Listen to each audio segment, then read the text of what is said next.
So in your SaaS, while a small number of users is creating chat messages, you're going to find that almost no one saw those messages at all. Welcome back, folks. This is part 2 of the Don't Buy Cord series. In this part, we'll discuss the actual build-out of your own collaborative features. If you're arriving here fresh and you have no idea what I'm talking about, you probably want to go back to the first part of this series where we set the stage and talk about what problem we're trying to solve here. To recap briefly, we're walking through what it takes to build great collaborative features into an existing SaaS product. And we're specifically focusing on what it takes for the team who owns that SaaS product to build those features from scratch for themselves. From here forward, we assume that you have a great team for building these features, so let's dive in. In step 1 and 2 of this process, we identified the trade-offs we have to make, the things we can't ship because we're busy shipping these collaborative features, and we also built our team. So now it's time for step 3, to build our first version. So we're going to break this into weeks. Week 1 is design.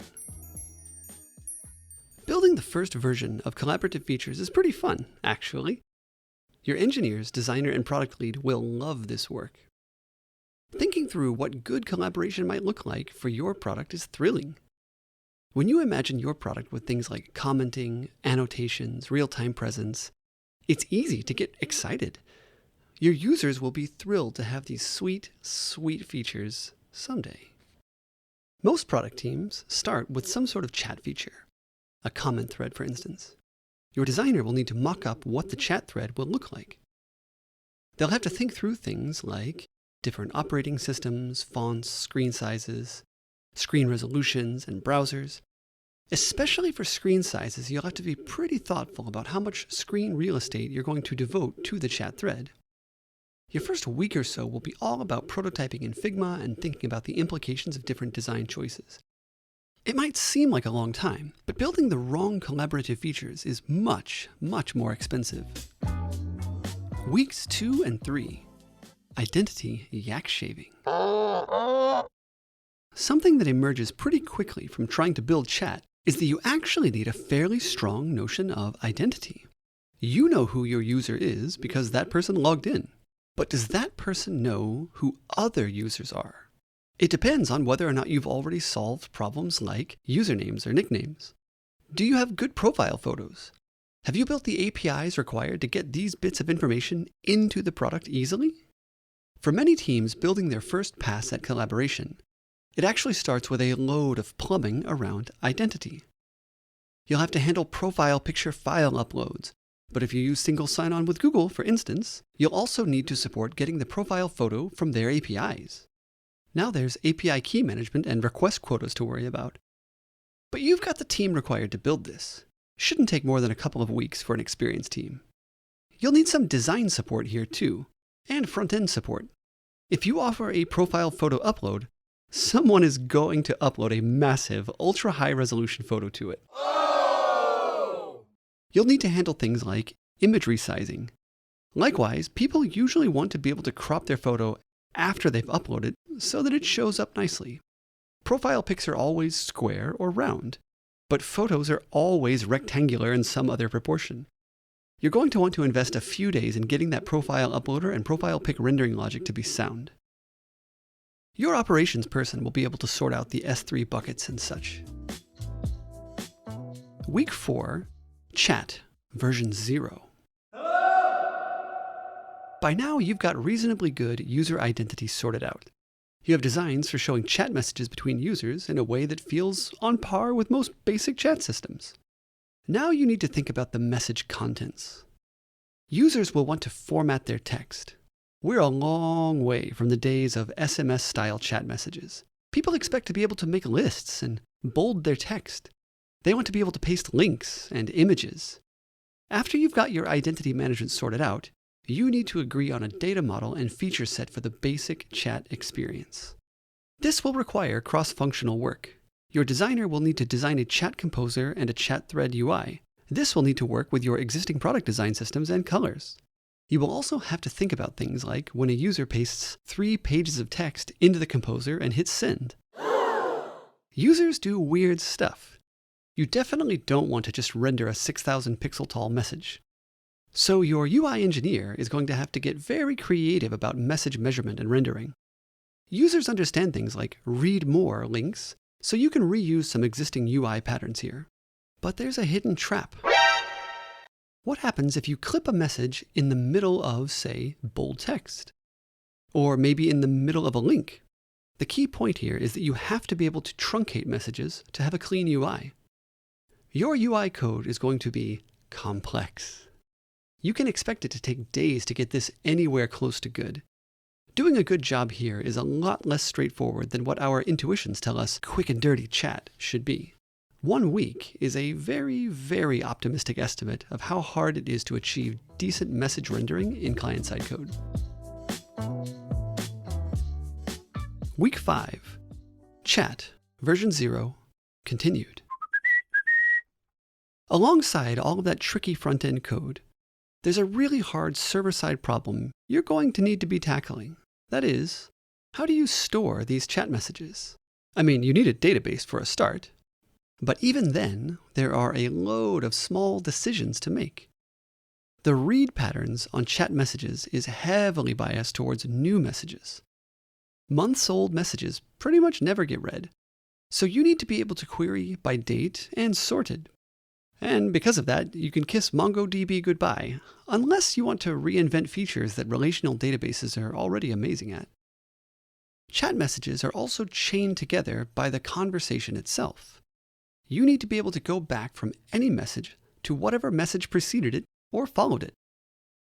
You can use timestamps for this if you've got a relational database, but you also need a performant way to select for the chat messages in a particular conversation.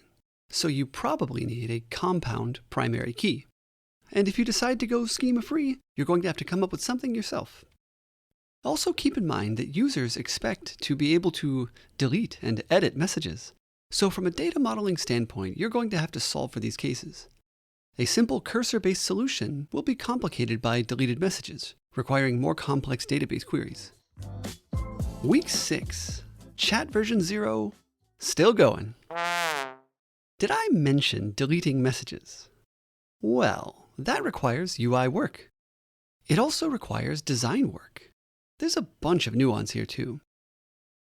Do you want to allow for editing messages? If so, how are you going to let other users know when a message has been altered? Nothing is more frustrating than getting a notification only to click the link and land on a page and see nothing. Or see the text of a message that doesn't match what you were shown before. You need to be fairly intentional about this choice. I mean, Facebook and Twitter took years to get this right. But you've got the benefit of hindsight. You can do better. 1 week, tops. Week 7 through 10. Chat version 0, still. By now, you've got basic chat working.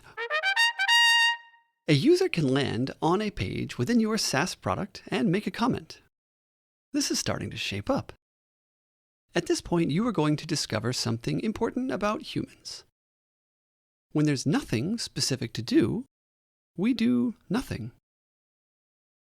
Turns out, if you drop someone on a page with an empty chat sidebar,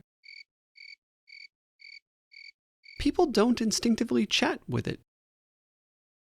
This is why Facebook works so hard to get you to do something in the composer. You will have to solve your empty room problem somehow. Your collaborative features will need to be discoverable by the users and clear enough that they know what to do with them. It's painfully common for a SaaS product to slap a comment box underneath some random interface component and declare the product collaborative. Those teams might as well have taken the week off. They won't reap the benefit of the work they put in. Think about the SaaS products you've used in the past.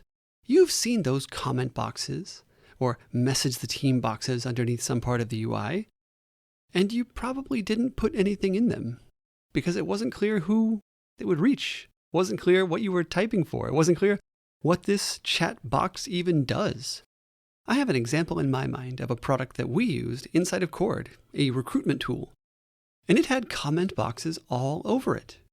And none of us, not a single person on the team, ever used any of those comment boxes because it wasn't clear what they were for or who would use them, who would type what into them, and who would see what they had typed. That's the collaborative equivalent of piping things to dev null. It's never to return. But hey, they had @mentions. Around this time, you might be starting to rethink exactly what you wanted the collaborative experience to be. Who should interact with whom? Are the collaborative affordances in the right place in the product? These sorts of questions. You might even start to wonder if it was right to build all of this collaborative stuff yourself. Remember, this series is about building it yourself, so don't give up. You've spent this much time on it, you gotta double down so it's not wasted. That's how sunk costs work, I think. Joking aside, it is still time to go back to design and UI work on the core collaboration experience. You will need to iterate on this. You will need to schedule user feedback sessions, capture their input, and convey it to the broader team. For iteration speed, it's really helpful to have the UI code well abstracted. That way you can tinker with it more. Your designer really needs to nail the prompt for user engagement. All of this takes time and coordination. Your product lead is going to be working double time to figure it all out. Week 11 to 15, the audience problem. Can you hear me? Once you're certain you've got the basic chat serviceable, you're still going to find you've got no engagement. But how is this possible? You've spent months now on just the basic implementation. You've worked with users. You know that people know what to do with this chat box. At this point, someone will be looking at the engagement data. You know, I didn't mention it before, but surely you've been collecting engagement data. So you know how many users focused the chat box. You know how many of them typed something. You know how many people sent messages. You know how many people never saw the chat UI at all. Someone surely will have built this. If they didn't, you're going to have to go back into your UI and add instrumentation code and set up some sort of server-side solution for collecting those metrics. Then you need to leave the already not working chat running for a few more weeks so that you can collect the metrics. Whoopsie. Next, you set up some sort of dashboards using some sort of graphing utility.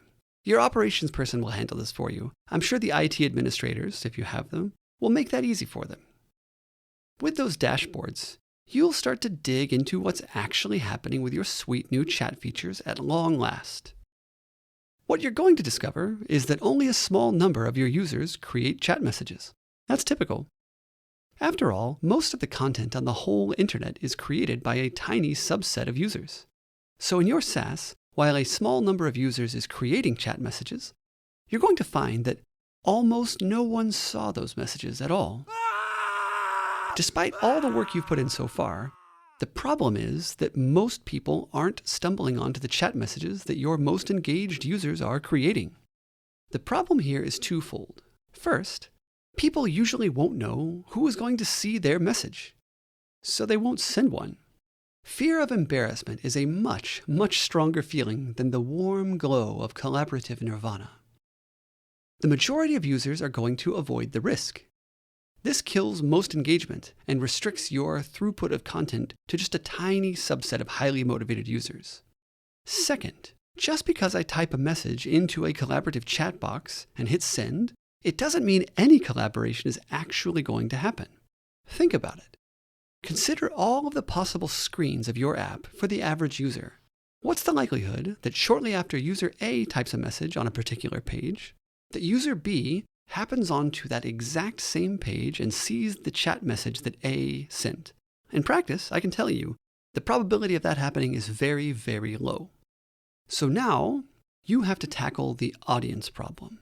That is, when a user sends a message, who should see the message, and how do you ensure that they do?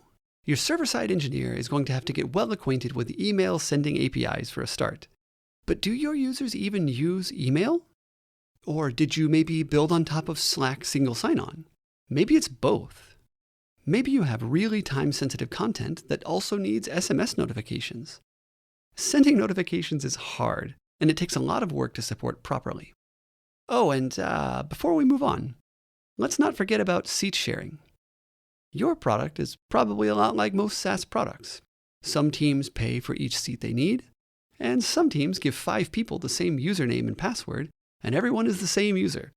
This is mostly fine in a single-player product, but your product is becoming collaborative. So when someone sends a chat message, who even are they? And who do you notify? How do you stop it from devolving into some horrible variant of 4chan where everyone is anonymous? At this point, you're probably starting to rethink your choice to build it yourself again. But don't give up. This is a series about building it yourself. You can solve the audience problem. However, it does mean going all the way back to the data model again, and to your identity model. Who are your teams? How do you know which users actually work together?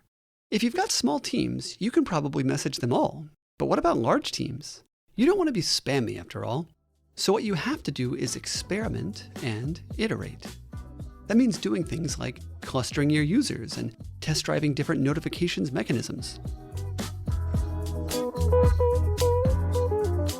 And that concludes part 2 of this series. In this part, we talked about the process of iterating on the core collaboration product experience. In part 3, we'll dive into the nuance and complexity of getting engagement with your collaborative features by your existing users. So I'll see you on the other side.